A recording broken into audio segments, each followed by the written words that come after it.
Cristianos que guardan la palabra de Dios. Apocalipsis 3:8, la segunda parte del versículo nos dice: porque aunque tienes poca fuerza, has guardado mi palabra y no has negado mi nombre.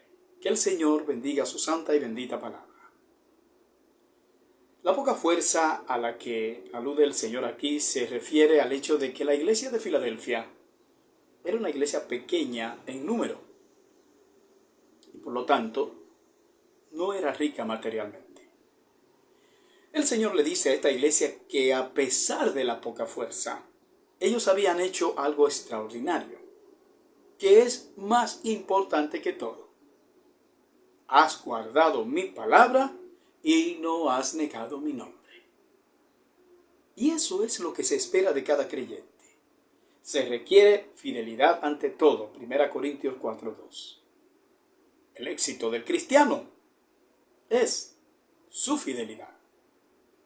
Guardar la palabra del Señor es algo extraordinario. Lo primero es que para poder guardar la palabra de Dios es necesario creerla. Creer que la Biblia es la palabra de Dios es esencial para la fe cristiana. La Biblia es un libro inspirado por Dios, no es palabra de hombre. Los hombres que escribieron en ella lo hicieron inspirados por el Espíritu Santo, según nos dice 2 Timoteo capítulo 3, versículo 16. Dios les dijo a esos hombres directamente lo que ellos debían escribir. En segundo lugar, para guardar la palabra de Dios es necesario meditarla, pensarla, reflexionar sobre lo que ella dice. Aunque la palabra de Dios es sobrenatural, la palabra de Dios nos ha sido dada de manera inteligible, en un idioma que podemos entender.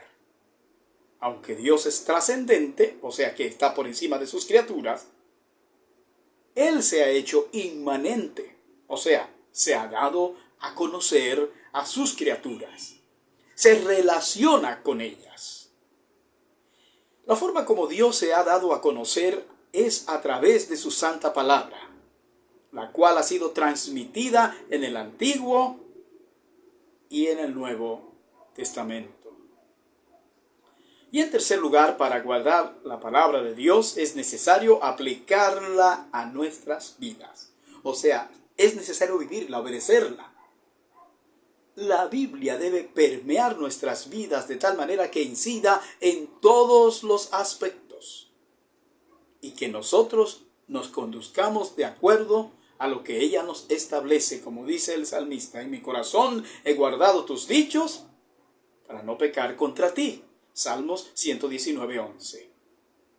Así que la Biblia nos enseña cómo debemos vivir. Veamos algunos aspectos acerca de guardar la palabra de Dios que vemos en este versículo. En primer lugar, cristianos que guardan la palabra de Dios en medio de su debilidad. El Señor les aclara a los hermanos de Filadelfia que ciertamente ellos no están en capacidad de enfrentar las situaciones por las que estaban pasando, contando con su propia fuerza. Pues Él es consciente de que ellos tienen poca o ninguna fuerza. Y esta no es una forma de desanimarles o de menospreciarles, sino que es una manera de cuidarles para que no se crean autosuficientes. Ni los hermanos de Filadelfia, ni nadie es autosuficiente. Todos necesitamos la intervención del Señor en nuestra vida, pues sin Él es imposible la vida. El apóstol Pablo lo dice de la siguiente manera: porque en Él vivimos y nos movemos y somos. Hechos 17:28. Los hermanos de la iglesia de Filadelfia dependen absolutamente del Señor, porque no tienen la fuerza para enfrentarse a las múltiples situaciones por las que están pasando. Lo mejor que le puede pasar a un cristiano es entender su insuficiencia personal y su gran necesidad de depender de Dios en todas las circunstancias de su vida. El fracaso en la vida del cristiano comienza cuando creemos que podemos enfrentar al enemigo con nuestra propia sabiduría y con nuestros propios recursos. Y la Biblia es muy clara al advertirnos de que Satanás es un enemigo extremadamente peligroso, cuyo único fin es destruir a los hijos de Dios. Dice la Escritura: sed sobrios y velad, porque vuestro adversario, el diablo, como león rugiente, anda alrededor buscando a quien devorar. Primera de Pedro, capítulo 5, versículo 8. El secreto de los hermanos de la iglesia de Filadelfia era que confiaban plenamente en la palabra de Dios. Sabían que lo que Dios dice en su palabra es la verdad y que Dios siempre cumple lo que promete. Primera Corintios 1:9. El apóstol Pablo se quejaba delante de Dios por cierta dificultad en su vida personal, por la cual le había pedido al Señor que le ayudara a superar. Pero el Señor dejó esa molestia en él. O sea, no se la quitó. La dejó allí para enseñarle a depender de Dios. Dice el apóstol: y me ha dicho, bástate mi gracia, porque mi poder se perfecciona en la debilidad.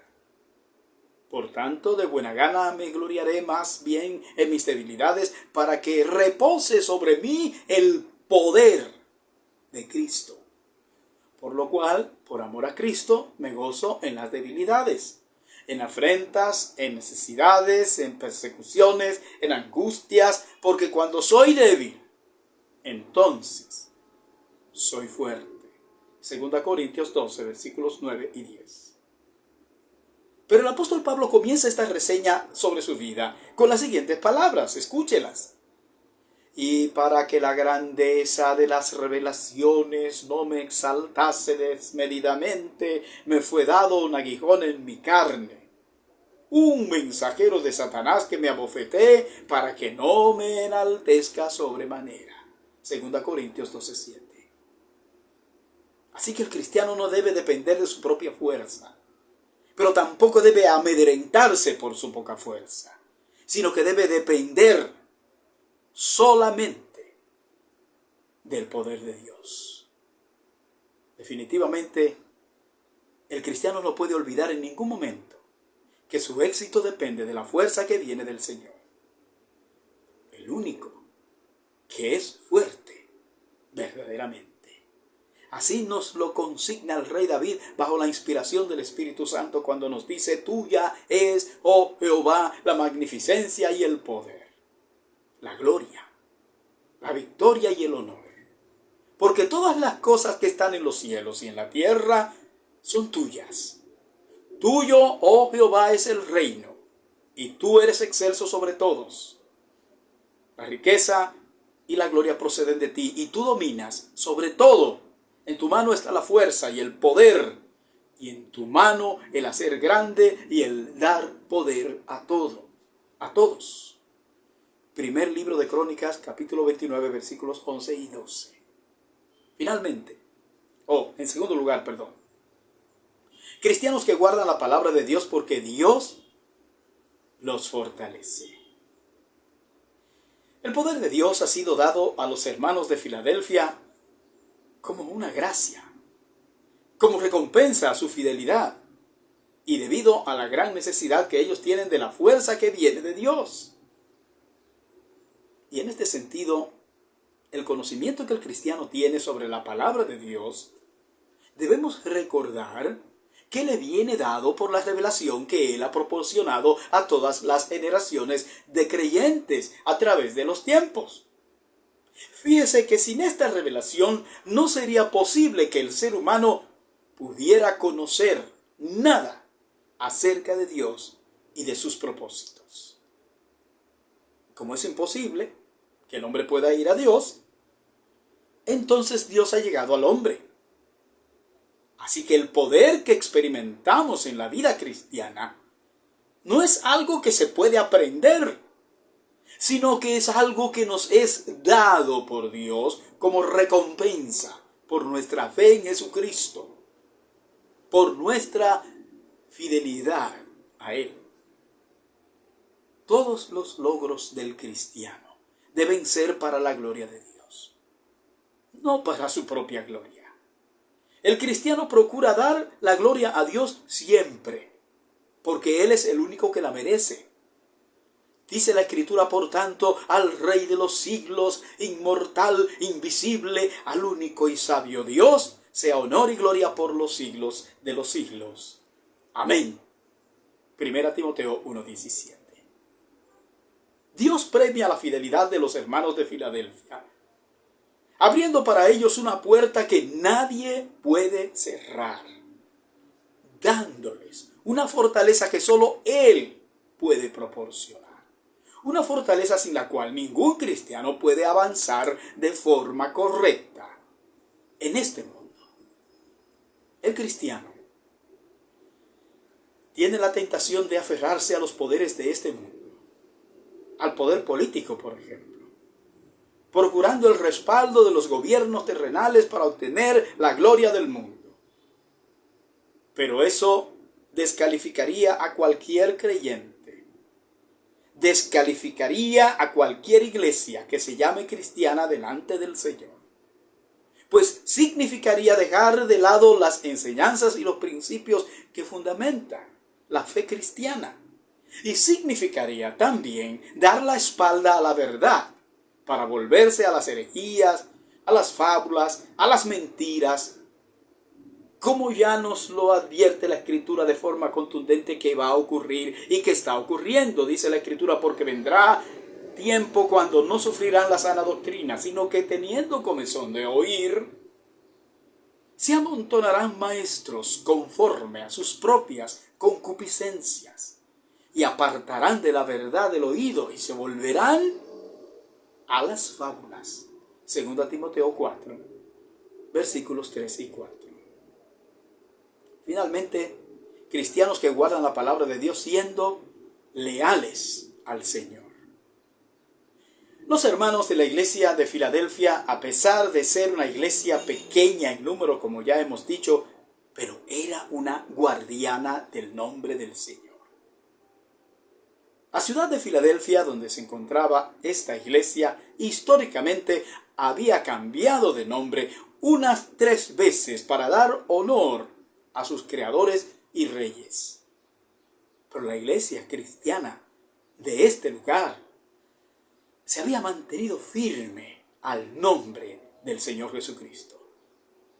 Su fidelidad no era a los emperadores de este mundo, sino a Cristo, el Rey de Reyes y Señor de Señores.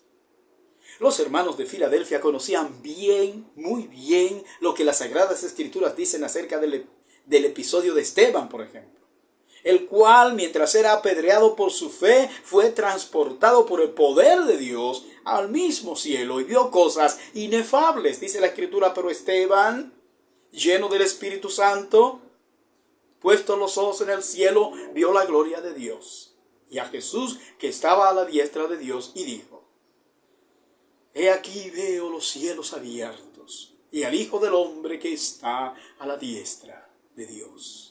Hechos 7, 55 y 56. Así que estos hermanos eran conocedores de esta revelación, que forma parte de la historia de la iglesia cristiana y sirve de fortaleza para todos los cristianos en todos los tiempos. El cristiano que conoce verdaderamente a Cristo sabe lo esencial que nos ha sido revelado acerca del Señor, como por ejemplo que Jesucristo es Dios, que Jesucristo es la segunda persona de la Trinidad.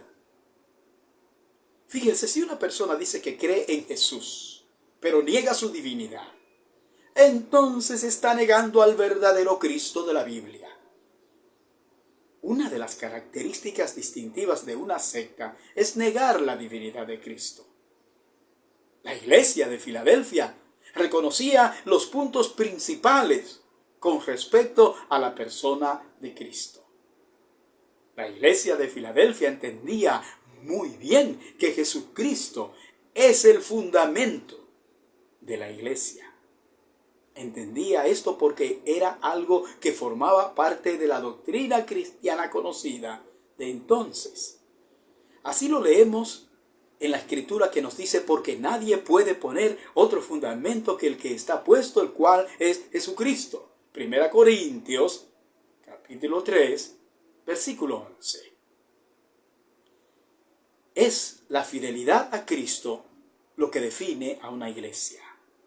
No son las estadísticas de sus logros humanos. No es tener en sus filas a los más encumbrados teólogos, ni la grandilocuencia de sus templos, ni sus reconocidas plataformas virtuales. Que Dios te bendiga.